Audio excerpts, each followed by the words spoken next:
Hey everyone, Blugoblin here. Thank you for joining me for my comic book review for this week of July 2014. I want to go ahead and just get right to it here, folks. I got just stuff from Marvel and DC, and I got an IDW book. We're going to start Marvel off with all new X Factor, number 11. You have 5 minutes to comply. Peter David does a great job with this issue. This storyline continues to be good. There are some moments where I kind of feel like it could be a little better, but here we really dive in deep as to what's going on with Memento Mori, his baby mama drama and all that stuff. And poor Gambit. I mean, Gambit is put through pure hell in this issue. And look, Mr. David, I love you as a writer, but my God, you had to go there. In this particular issue, I saw one of the worst cliches known to man. I call it the James Bond scenario where bad guy's got a gun pointed right at one of the heroes' head. He could just haul off and kill him, but he just talks. Continues to hold the gun to his head, and he just talks. And I'm like, oh my God. And I'm like, Peter, you're seriously doing this, aren't you? I mean, Memento's got Gambit right there with a gun to his head. He could just kill him. But no, he's gotta talk. Oh my God. Sometimes that stupid cliche just irks me so bad, and it really hurts this issue. I know it may seem like a nitpick to you, but it really is a big flaw in this issue. Not to mention a flaw in the character development of Memento Mori. And it's like, it's bad enough we have this cliche with him, but things don't end so well for him in this issue. All kinds of shit's going on in this issue when it comes to drama and dun dun dun kinds of moments, and it's really good, but the cliche hurts it really bad. For me, I give it a 3. Alright, we're moving on to X-Men number 16. The battle of the X-Ladies against the future continues to rage on all over Shogo, Jubilee's son. And wow, is this getting really personal. I don't want to say too much because I don't want to ruin everything, but what I will say is, Brian Wood does a fantastic job with what he's got. I'm still missing Rogue. I don't know what's going on with Rogue and Uncanny Avengers. I stopped reading that shit ages ago, so Marvel, do me a favor, bring me back my Rogue and put her back with the X-Men where she belongs. Putting Rogue with the Avengers sounds good looks good on paper, but that's not where she belongs. She belongs with the X-Men, particularly this team. And the future, that's what he calls himself, the future. And instead of taking the baby, instead of taking Shogo, something happened in the last issue that led him to take Jubilee instead. And he's holding, this is your old school, hold a person hostage in exchange for what he wants cliche. Now, unlike the whole gun to the head talking cliche, this cliche still can work from time to time if it's written well. And in my opinion, it is written well. Jubilee's like, my teammates is like, hammers out the old slogan of, it takes more than just simply blood to be a family. Your idea of family is owning possessions. My idea of family is a friendship. It's a bond. It's what brings us together and everything like that. Yes, we've heard speeches like this millions of times, but sometimes it still works if you want to develop a hero character very well. Uh, all kinds of stuff is going on in here. Storm has a really badass moment in here. Not action-wise, but character development-wise, she has a badass moment in here. I love it. She's like, he has the nerve to ask this of me. He doesn't know me, does he? I'm like, oh yeah, fuck yeah, Storm. Loved that. But the cliffhanger, if you want to call it that, at the end of this issue, I'm like, interesting. This book was nowhere near perfect, but the cover's nice. Terry Dodson's artwork is always good. The interior artwork was good. Don't really know what to make of everything I read in here. But Future has definitely prepared to deal with the X-Men. But at the same time, I'm like, this motherfucker doesn't know what he's in for. We have some good moments for some rookie young X-Men who may be going up on the ladder and everything. Just really good. A solid read. Above average, but nowhere near perfect. I'd give it a 3. Alright, moving on to DC with Batwoman number 33. Oh God, this issue wasn't really that good, folks. I'm sorry. I really love this character, Batwoman. I really do, but I can see right through the spin doctoring, and I can see right through what DC's motives truly are. Forget about who writes it or who draws it. The fact is, DC in this issue, I'm afraid I may be seeing the beginning of the end for Kate and Maggie. I mean, the drama in here was really good for the most part. The stuff with Nocturna, it was there.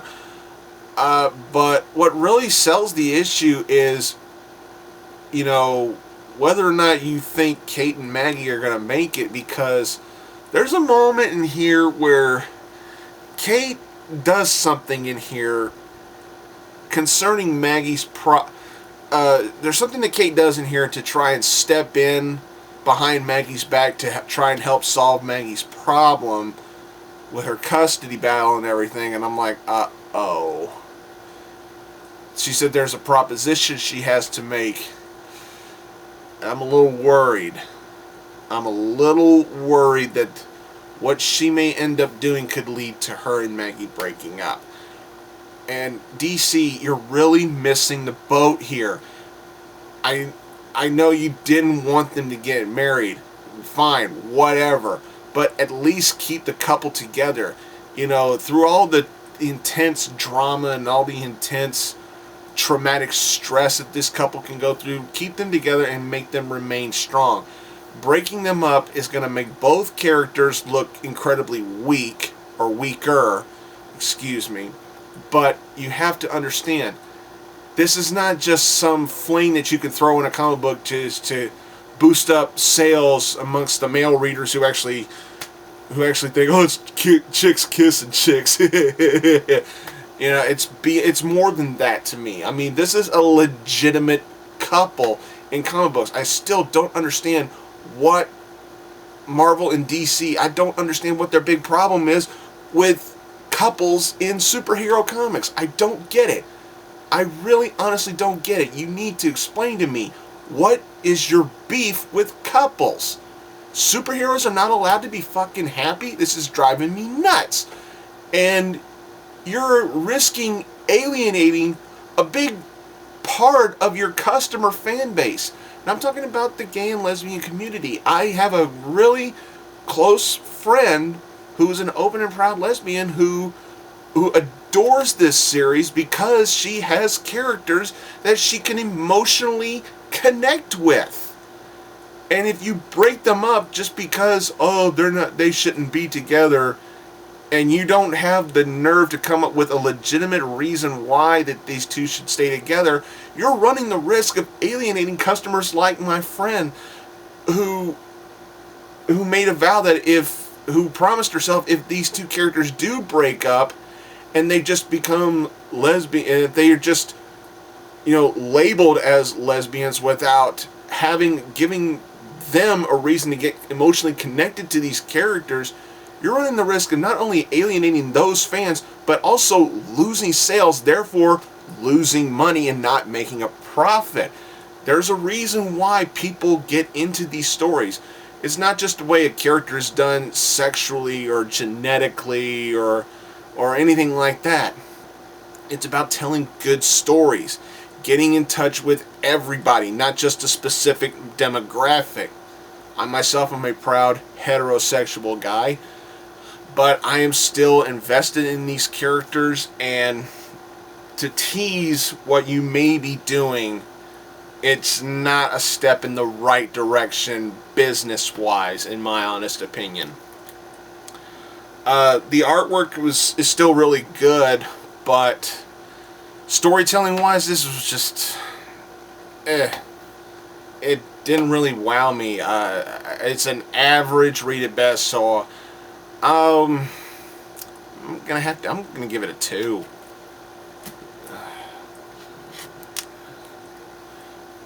I'm giving it a 2, but it could be a 2.5 at the best. Moving on to Green Lantern New Guardians number 33. Wow, talk about a step up. The last issue really didn't do anything for me, but in here, whoo, Attack of the Scions, we get to dive deep into what makes the Scions tick, and Jesus was this issue freaky. We get to see all kinds of experiments they do, what kind of experiments they keep, and what they do to experiments that may or may not be successful and everything. We also get to see what they did to one of the Guardians that they captured. Oh my god. When I saw what they did, I was like, whoa. That's wow. That's a bit too far. Whoa. This was just a freaky issue, and freaky in a good way because it kept my interest. Usually when a book has a certain character or characters, ramble on, and when you run the risk of getting dialogue heavy without actually getting dialogue heavy, but the way the story was told in this issue, it kept my attention. It kept me interested.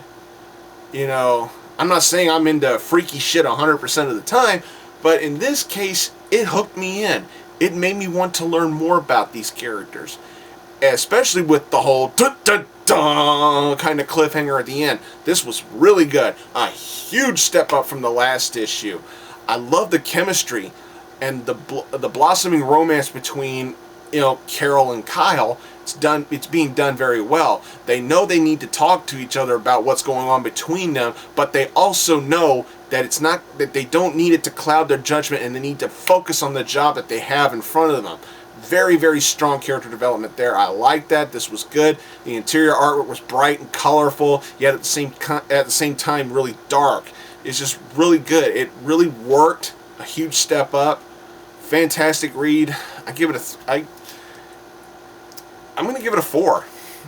Maybe I'm being a little too nice to it, but it was good. All right, moving on to, get ready for a mouthful, the Harley Quinn Invades ComicCon International San Diego one-shot. Amanda Conner, Jimmy Palmiotti, and some of the greatest artists of all time. This was a huge book showcasing just Harley. What this basically was Harley Quinn, the actual character of Harley Quinn, terrorizing a San Diego Comic-Con. You would think there would be more to it for a big $5 book, but that's pretty much all this was. The title of the book says it all right there. Just try to picture it. If you haven't read this book yet, try to imagine what it would look like if the real Harley Quinn, if Harley Quinn was real and she showed up at a Comic-Con. There's all kinds of crazy shit that goes on in here. And hell, in here, I'll go ahead and spoil it, there's a couple of knocks at some Marvel characters in here. You know, I was thinking that this San Diego Comic-Con that was featured in this book was going to be nothing but a bunch of DC stuff. Pro-DC, you know, all DC cosplayers. Nothing but DC this and DC that. There is a couple of images in here that is a direct knock at Marvel characters, but I'm not going to spoil what it is. But just all kinds of stuff. You would see there's plenty of moments in here where Harley is talking in super speed fangirl mode, like, "Oh my gosh, it's that guy from that thing." And it's like, you know, she just rambles and rambles and rambles and rambles, and he goes, "I love that guy." All kinds of comic creator cameos in here. It's just really ridiculous. But it was a fun read. It wasn't meant to be taken seriously. Neither is this series. It's not meant to be taken too seriously. And this book right here is a perfect example of a book that was made to be deliberately fucking silly. And I loved it. I mean, give me some silly Harley Quinn shit. Odds are I'm at least gonna read it. I mean, this was good. Is it worth $5? Maybe. I'm just going to leave it at that. Maybe it's worth $5. I would probably only recommend this for the hardcore Harley Quinn fans, because this was silly, and it was done silly on purpose. You know, whether you agree with what I'm saying about it or not, I mean, that's up to you. But in my opinion, I think it was $5 well spent. It was silly. It was goofy. It was deliberate. All kinds of cameos and shit in here. It was just fun. Pure, solid, simple fun. I give it a 4. We're ending this with Teenage Mutant Ninja Turtles number 36. Oh boy. One thing I will say is that the cliffhanger from the last issue made me think one thing, and then when we get to here, I get a completely different thing. And thank fucking God we got the completely different thing. Because what I was expecting, or what I was predicting, fucking scared me, you know, as a Turtles fan. Because I'm going to go ahead and spoil it. What I was expecting was for Leonardo to betray Splinter and take him back to Shredder. That's what I thought that's where I thought we were going with the cliffhanger from the last issue. But we didn't get that. Thank God. I will spoil that. But in this issue, we get a big introduction to a classic TMNT villain. And I don't want to ruin it, because the way this character is done, the way this villain is brought into this particular series, it's very impressive. It's a completely different take on this character. There are some tweaks to make this character, to remind us of the other incarnations of this character, but at the same time, this is a completely new twist on this guy. Yeah, it's a guy. I'll give that away. But when they bring this guy in, the first thing he does is fucks with Splinter and Leonardo, and the way he does it is just so fucking personal. I don't know how he does what he does, but man, it kept my attention. I was like, uh-oh.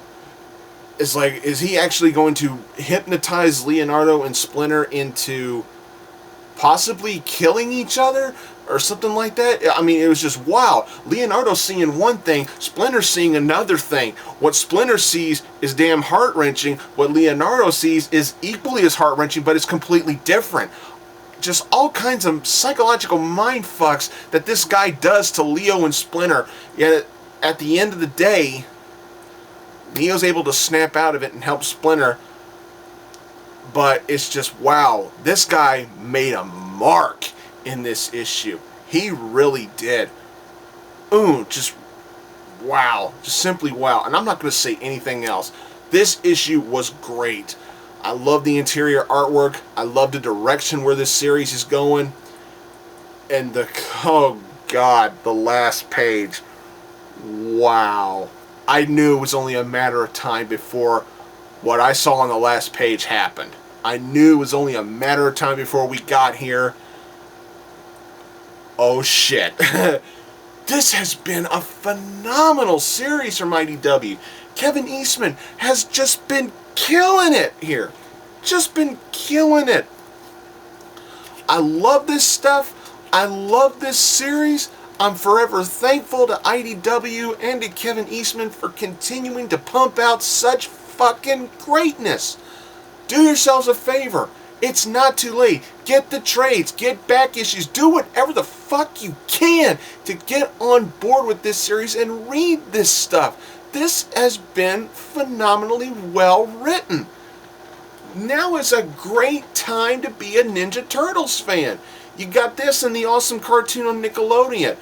I mean, wow, what more can you ask for? This was great. Give it a 4. Hell, I'll give it a 4.5. There was a couple of things in there that I was like, just a great, great issue. Well, that's all I got for this week, everybody. Now, what I was going to say at the beginning, but it escaped my mind, but I remembered. The next few videos for Arkham Asylum Studio, we are going to be working on them, but they may be a little bit later than I thought they would, than I anticipated, but we are going to be working on them. So don't forget about Arkham Asylum Studio. We are going to be working on videos for that. It just might take a little longer than I expected to get the videos up. Don't forget my Blugoblin X channel. I'm currently working on a new video for it.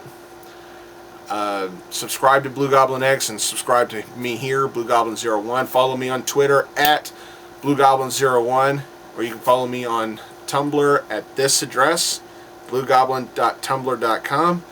You can follow me on Pinterest. When you go to Pinterest, look for Blugoblin Comic Book Review. So, don't forget my bro, my student, the Mount Vernon Kid, my old buddies Deadpoolzilla and Brandon Hex. Thanks for watching, everybody, and until next time, I'll see y'all later.